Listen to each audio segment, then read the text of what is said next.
इस कहानी का उद्देश्य किसी की भावनाओं को ठेस पहुंचाना नहीं है, बल्कि मनोरंजन करना है। इसे अन्यथा ना ले। आह, हम्म, आह है। बहुत अच्छा लग रहा है। अंकल को बहुत मज़ा आ रहा था। थोड़ा ज़ोर से और ज़ोर से। मुझे बेहद मज़ा आ रहा था और सर को भी। मैंने कहा, अंकल, मॉम को कुछ मत बताना। कहानी बहुत ही इंटरेस्टिंग और रोमांटिक है दोस्तों। इसे बनाने में बहुत मेहनत लगती है। अगर आप चैनल पर नए हैं तो चैनल को सब्सक्राइब ज़रूर कर लीजिए। हेलो दोस्तों, मेरा नाम अनवी है। मेरी उम्र 23 साल है। मैं अपने माँ बाप की इकलौती संतान हूँ। पापा का बड़ा सा बिजनेस है। मम्मी भी कभी कभी पापा के ऑफिस जाती हैं। हमारा एक सुंदर सा बंगला है। 2 गाड़ी है। कारों को रखने के लिए एक बेसमेंट है।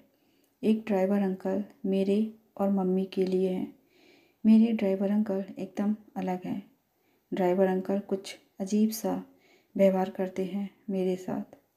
पापा अपनी कार खुद चलाते हैं। अभी मैंने कॉलेज ख़त्म किया है। पहले ही प्रयास में मेरा बीएड का एंट्रेंस एग्ज़ाम क्लियर हो गया था। एक अच्छे से कॉलेज में मेरा एडमिशन हो गया। घर से कॉलेज लगभग 6 किलोमीटर दूर था। मैं पब्लिक ट्रांसपोर्ट यानी बस में जाती थी।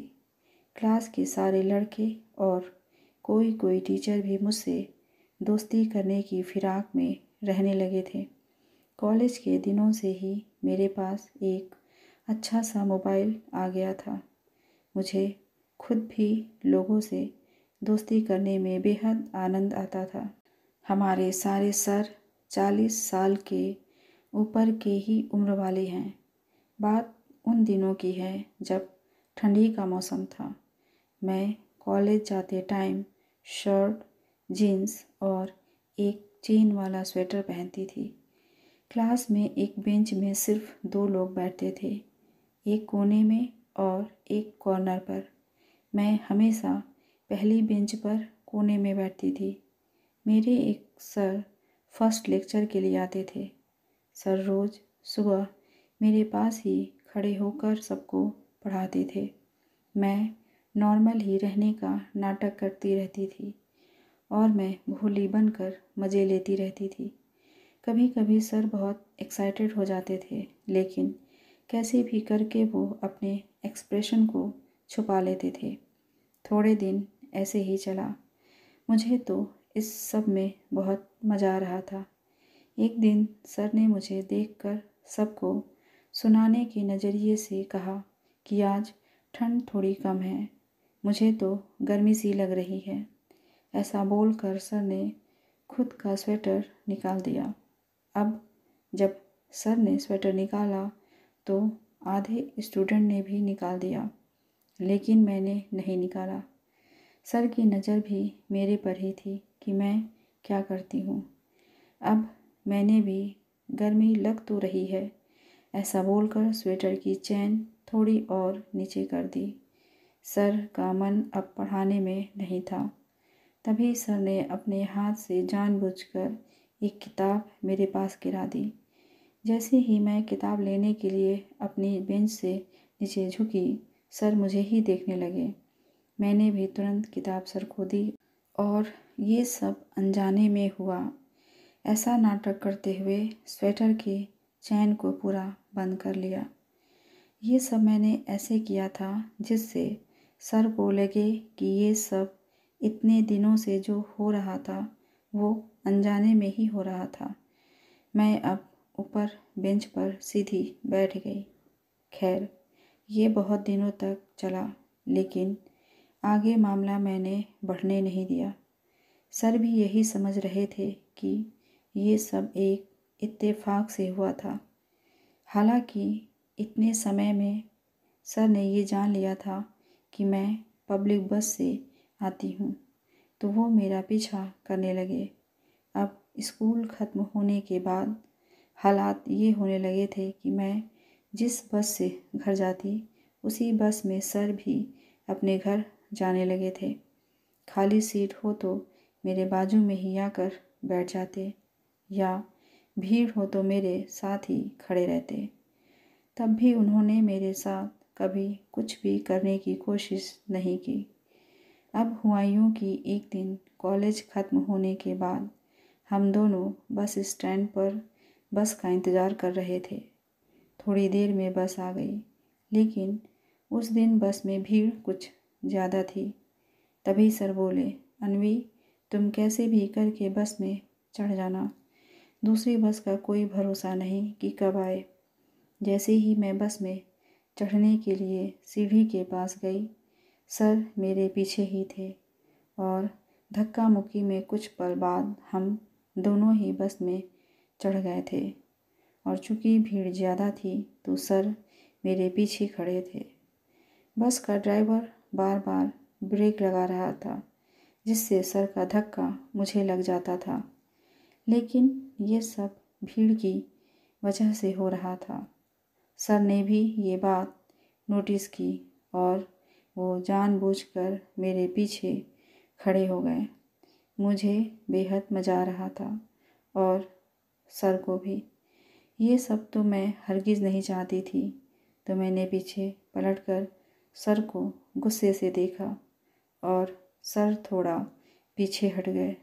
सर भी शायद डर गए थे। कुछ महीने बाद सर का ट्रांसफ़र हो गया। छुट्टियों में तो मैंने कुछ खास किया नहीं और कॉलेज शुरू होते ही फिर से मुझे वो सब पुरानी बातें याद आ गई। कॉलेज में बहुत से लड़कों ने मुझे प्रपोज़ भी किया। मैं किसी को हाँ नहीं बोली, यहाँ तक कि मैंने किसी को अपना नंबर भी नहीं दिया। मैं किसी तरह का रिस्क लेना नहीं चाहती थी। कॉलेज में आते ही मैंने थोड़े नए कपड़े भी लिए थे, जिसमें ज़्यादातर जीन्स ही लिए थे।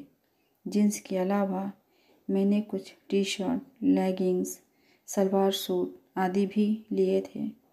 एक दिन ऐसे ही मैं कॉलेज से आकर पढ़ रही थी, तभी मम्मी ने कहा, चलो थोड़ा घर का सामान लेकर आते हैं। मैं तैयार हो गई और एक मैंने छोटा सा पर्स ले लिया। हम दोनों ड्राइवर के साथ गाड़ी में बैठकर बाज़ार चले गए। हमने घर के लिए किराना, किचन के डिब्बों के 2 सेट, प्लास्टिक के डिब्बे आदि ऐसे कुछ सामान खरीदे और गाड़ी के डिक्की में रखकर घर वापस आने लगे। जैसे ही हम निकले कि मम्मी के फ़ोन पर पापा का कॉल आ गया और उन्होंने मॉम को अपने ऑफ़िस बुलाया। मम्मी ने मुझसे कहा, तुम और अंकल घर जाओ और हाँ, पीछे ही बैठना, मैं ऑटो से ऑफ़िस जाती हूँ। वो ऑटो में ऑफ़िस चली गई। अब मैं और ड्राइवर अंकल गाड़ी में घर की ओर जा रहे थे। तभी मेरे दिमाग में एक आइडिया आ गया। मैं अपने ड्राइवर अंकल के बारे में बता देती हूँ। उनकी उम्र 50-55 के बीच की रही होगी। मैं उनको अंकल और वो मुझे छोटी मैडम कहकर बुलाते थे।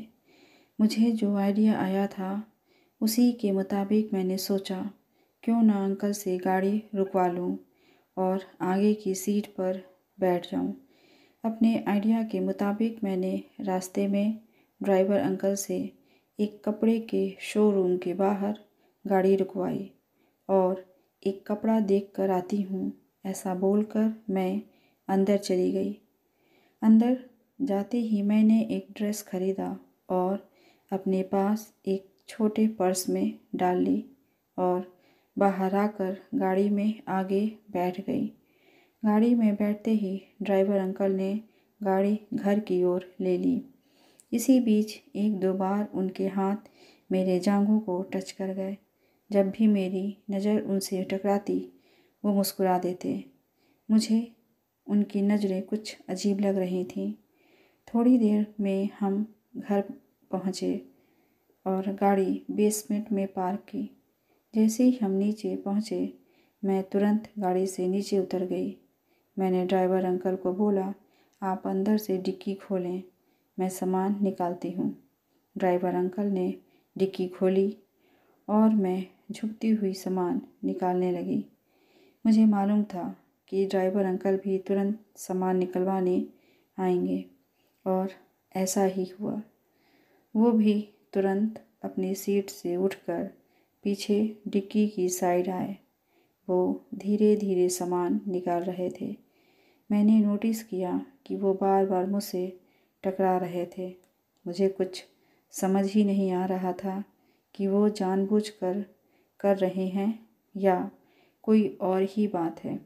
थोड़ी देर बाद तो हद ही हो गई। वो मेरे ऊपर ही गिर पड़े। मैंने जैसे तैसे उनको संभाला, पर ये क्या, उनका शरीर तो तप रहा था। मैं किसी तरह से उन्हें कमरे में अंदर ले गई और अपने बेड पर लिटाया। ड्रॉर से दवाई निकालकर उनको खिलाया। थोड़ी देर बाद वो नॉर्मल हुए तो वो रोने लगे। क्या हुआ, ऐसे रो क्यों रहे हैं, मैंने पूछा।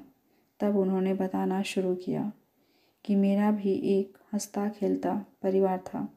तुम्हारे उम्र की ही मेरी एक बेटी थी। मेरा बहुत ख्याल रखती थी। आज उसकी बहुत याद आ रही है, क्योंकि मेरे सिर में सुबह से ही बहुत दर्द हो रहा है। वो होती तो मेरे सिर की बहुत अच्छी मालिश कर देती तो मुझे आराम मिल जाता, पर अब ऐसा नहीं हो सकता क्योंकि कोरोना ने मुझसे मेरी बेटी छीन ली। कहकर अंकल फूट फूट कर रोने लगे।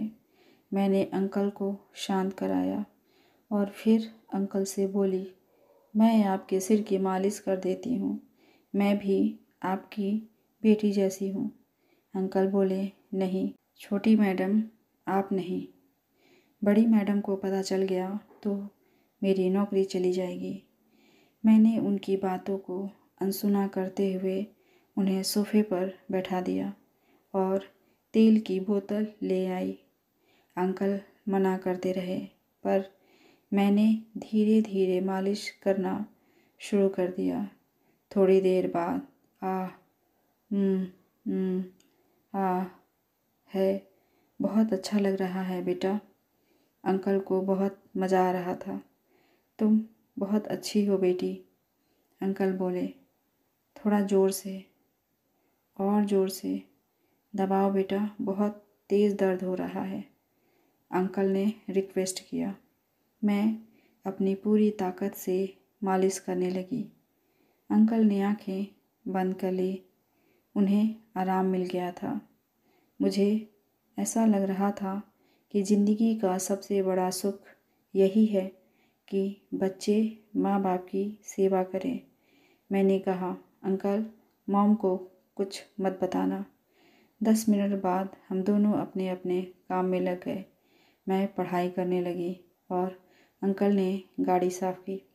कैसी लगी आपको ये कहानी, कमेंट करके ज़रूर बताइएगा। मिलते हैं अगली कहानी के साथ। धन्यवाद।